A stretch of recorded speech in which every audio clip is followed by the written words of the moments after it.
On this Sunday night, Syria falls to rebel forces. A 50-year dynasty comes to an end. The breakdown of the old regime, has happened really within hours. As the ousted president flees to Moscow. So the humanitarian situation is very crucial right now. What will the new leadership mean for the war-torn country and stability in the Middle East?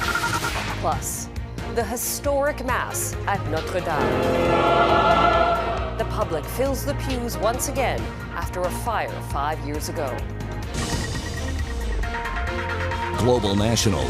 Reporting tonight, Carolyn Jarvis. A stunning end to 50 years of iron rule as Syria's Assad regime is overthrown. Opposition rebel forces captured the capital and say they've liberated Damascus just 10 days after their lightning advance began. Good evening and thanks for joining us. Syria's President Bashar al-Assad and his family have fled to Moscow, according to Russian state media, while across Syria, statues of the Assad dynasty are being toppled and droves of displaced Syrians are crossing the border, returning home. Assad held on to power with help from allies like Russia, Iran, and proxies like Hezbollah. It's yet to be seen whether the rebel forces, which started off as an offshoot of Al-Qaeda, will rule differently. Eric Sorensen has more on the fast-moving developments inside Syria. The overthrow was stunningly swift, almost unimaginable in a country brutally controlled by one family for more than 50 years. Everywhere, remarkable scenes of sudden change. The statue of Hafez al-Assad toppled, rebels firing celebratory gunshots on the grounds of the palace. And at the main prison, political prisoners freed, chanting on the outside. From the streets of Damascus to the hundreds of thousands of displaced Syrians in cities around the region, unexpected joy. It's an historic day, says this Syrian living in Turkey. There was fear inside us, now there is no more fear. The Assad regime was barbaric, using chemical weapons on its own people, up to 500,000 Syrians killed. The evening news pivoting from its messages under the Assad regime to this. Welcome, says the news anchor. After 50 years of injustice, the end of a dark era.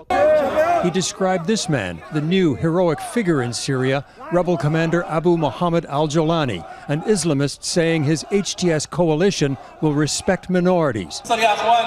Al-Jolani told a crowd this is a turning point, a new chapter for the people of Syria.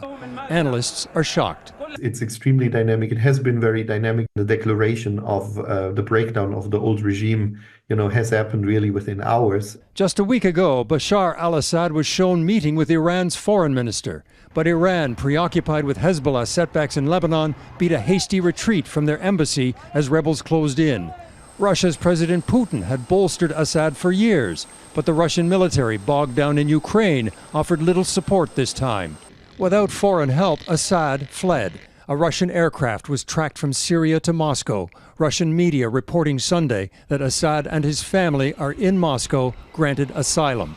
It all crumbled so quickly. The Assad regime was internally rotten, mafia-like corrupt, and there was very little real loyalty. The political future of the entire region is uncertain, the potential for instability very real.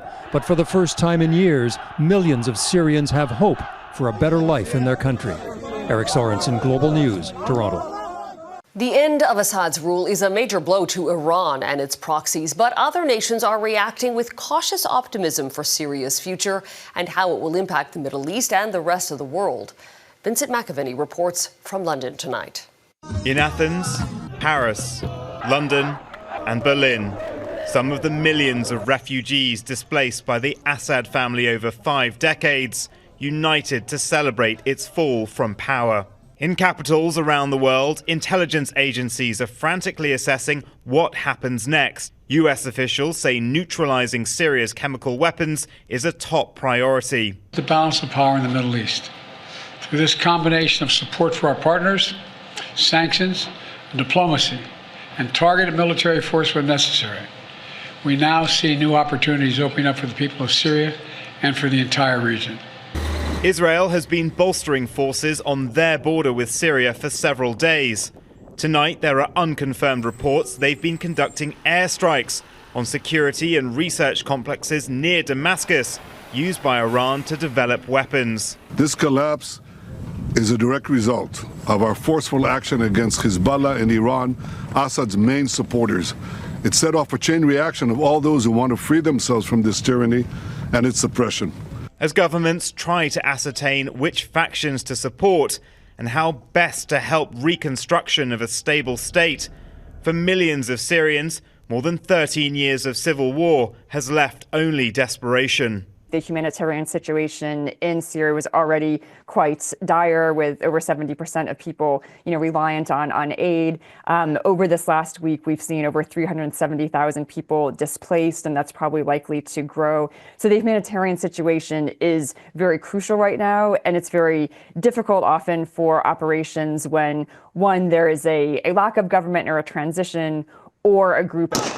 While the celebrations in Syria are jubilant, those wanting peace say they are prepared to begin the hard work of rebuilding.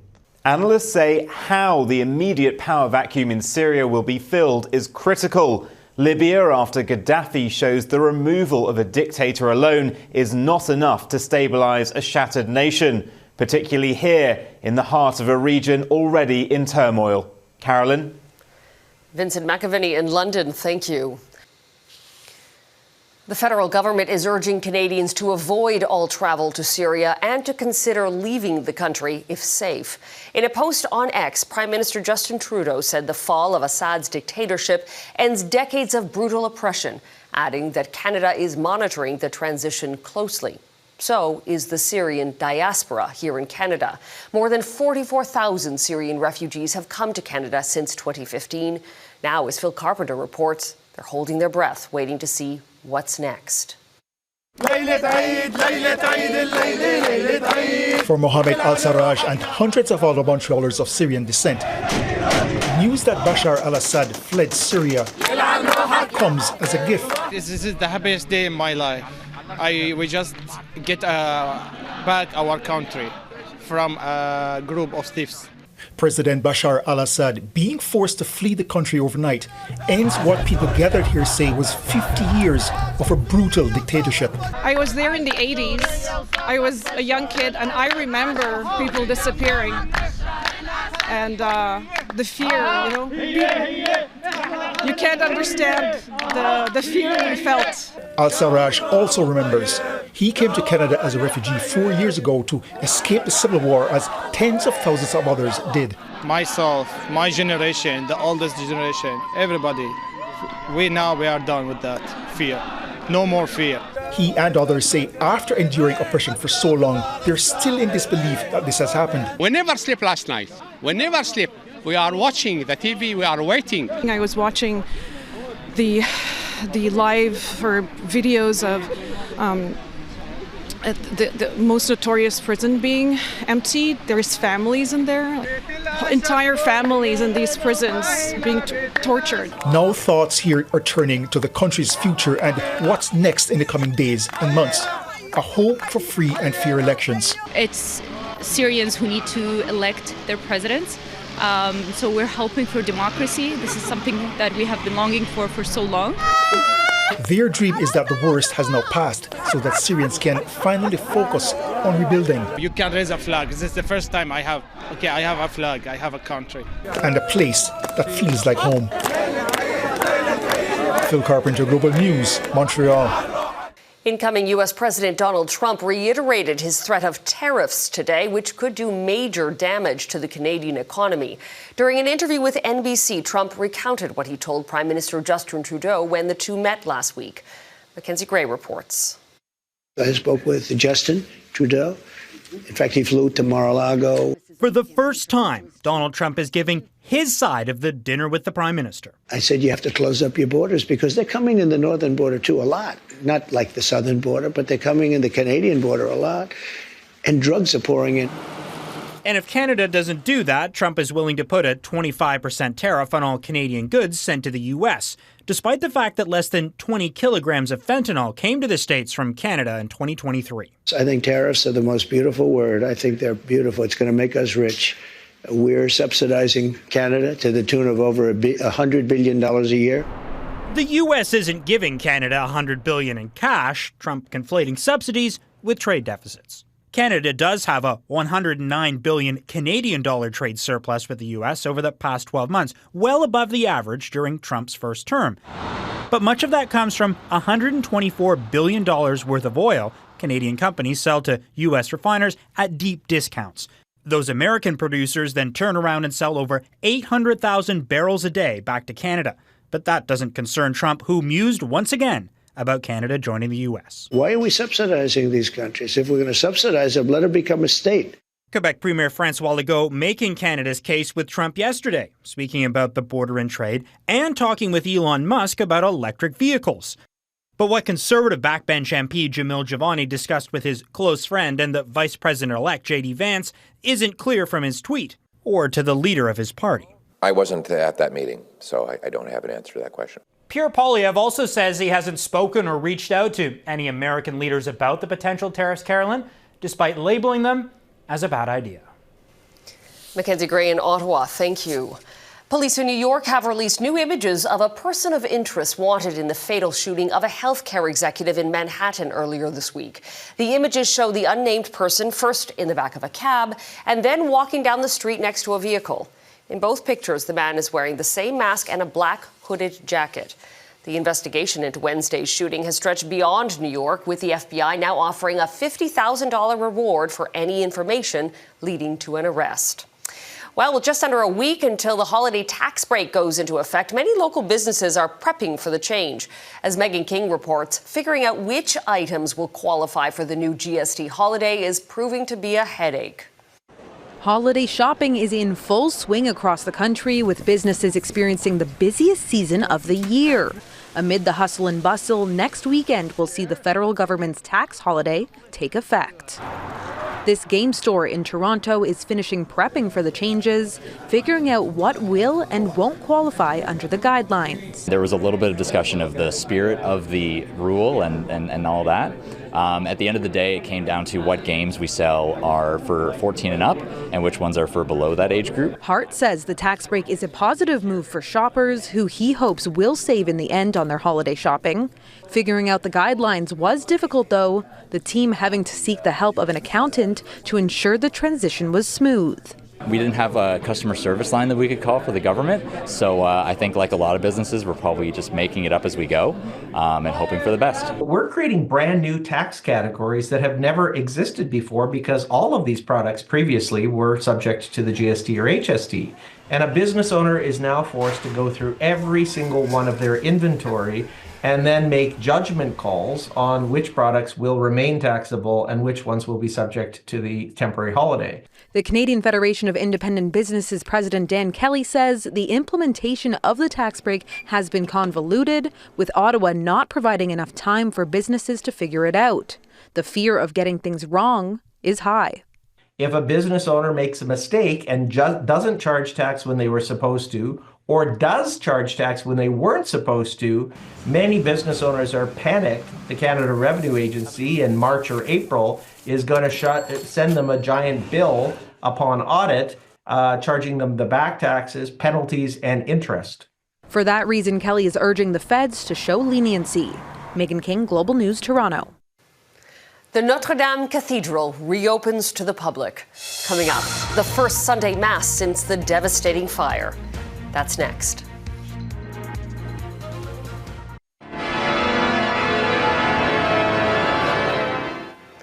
The 8,000 pipes of the grand organ of the Notre-Dame Cathedral were awoken today for 2 historic masses since a fire tore through the church 5 years ago.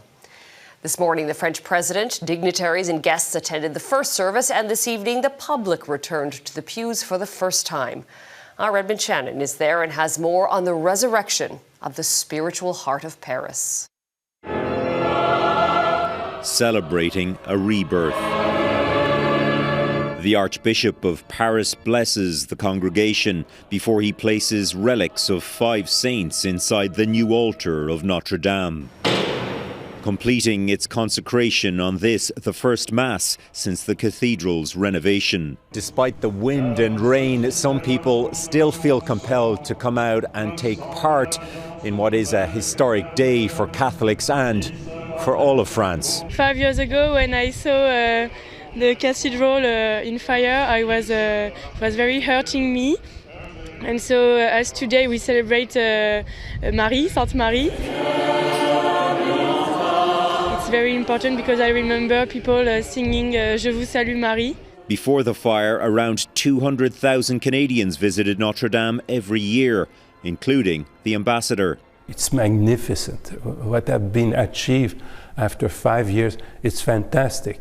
It shows the know-how of the French carpenters, but the world, including some Canadians. Stéphane Dion says despite the billion-dollar renovation cost, a true value can't be placed on the enduring power of landmarks like Notre-Dame. It shows that something that may be perceived as only from one country, in fact, is universal. An evening mass welcomed 2,500 members of the public who applied for tickets. It the start of 8 days of special services that includes the return of the Crown of Thorns relic on Friday. For anyone planning a visit to Notre Dame, it's worth noting that the full restoration is not complete just yet. It'll be around another 4 years before the work is done. Carolyn? Redmond Shannon in Paris, thank you. Ahead, we take you to Fiji, where islanders are calling on wealthy nations to do more in the fight against climate change. Pacific Island nations are among the most vulnerable to the impacts of climate change, even though they only contribute 0.03% of global greenhouse gas emissions. Global's Megan King recently returned from an assignment to Fiji with the help of the Gordon Sinclair Foundation and heard from community leaders who are calling on wealthy nations like Canada to do more. Here in Nasalai, a village within Tailevu province on Fiji's largest island, 300 people live in just over 40 houses along the water. It's among the many Pacific Island communities that have been dealing with the impacts of climate change, including rising sea levels. I go out to my communities and then you see that the graveyards are washing out. And we had to forcefully relocate families because the waters are coming under their houses. Lavenia Naivalu's island has seen a lot of changes over the decades, including many communities either already relocated or preparing to relocate. She says it hurts her to see it happening. We are not the ones who are dumping nuclear wastes. We are not the ones who are building the tallest buildings. I mean, here we are victims of the situation, victims of climate change, victims of their wrongdoing, big people's wrongdoing. Why do we deserve it? Canada is a contributor to the climate change impacting Fiji. This year's Climate Change Performance Index ranks Canada 62nd out of 67 countries for climate mitigation performance, making no progress from last year. As extreme weather becomes more frequent globally, it's developing countries like here in Fiji that are most affected and least able to afford consequences. With 90% of Pacific Islanders living within 5 kilometers of the coast, the impacts of climate change are an everyday reality. The decisions agreed at the global level is not translating fast enough, and it's not reaching the communities on the ground fast enough to be able to address the impacts of climate change and to build resilience. In 2021, Canada increased its commitment to international climate finance by pledging $5.3 billion over 5 years. Still, the region around Fiji only gets about 1% of international climate contributions, even though Pacific nations are among the most vulnerable to climate change impacts. Megan King, Global News, Fiji. Next, Taylor Swift's last bow. Her epic finale tonight in Vancouver. Well, it's the final show on the biggest concert tour of all time, and it's taking place in Vancouver tonight. Taylor Swift will perform at BC Place, the last of 3 shows from her record-breaking world tour. Angela Jung is there taking in all the energy and excitement. Angela. Carolyn, taking in all the energy and some friendship bracelets too. Downtown Vancouver is just buzzing with activity. Swift Mania has been sweeping Vancouver, and it's all been culminating to tonight for the very last concert of the Eras Tour. Fans say this tour has been spreading positivity. Business leaders anticipate the 3 nights of concerts will have a $157 million economic impact on the city. We've met fans from near and far whose wildest dream is to be here at one of her last concerts. For longtime Swifties, being here at BC Place has been a dream come true. My mom, she was keeping a secret and said that we weren't going, but on the last day she said that we were going. And she surprised us with one. They just found out this morning. We've spoken to local fans as well as those who have traveled from the United States and from as far away as Brazil who are ecstatic to be at the very last concert of the Eras Tour. There are highs but also lows. I tried using Ticketmaster and refreshing it a million times, and then Ticketmaster decided I was a bot, so that's not even an option for me anymore. It's like, so I no longer have the ability to buy a ticket. Ticketmaster did release some last-minute tickets this afternoon, as it has been doing every single day, but those tickets did get snatched up quickly, so fans will have to shake it off if they didn't get tickets and enjoy the concert from elsewhere. And as we've seen in previous nights, fans have been tailgating and watching the concert from outside BC Place. Carolyn? All right, thank you. That's Angela Jung in Vancouver for us tonight. And that is Global National for this Sunday night. I'm Carolyn Jarvis. Tonight's Your Canada is Dorval, Quebec's Christmas market. We love seeing your Canada. Please keep emailing your photos to globalnational@globalnews.ca. Thanks for watching. Donna will be back with you tomorrow. Have a great night.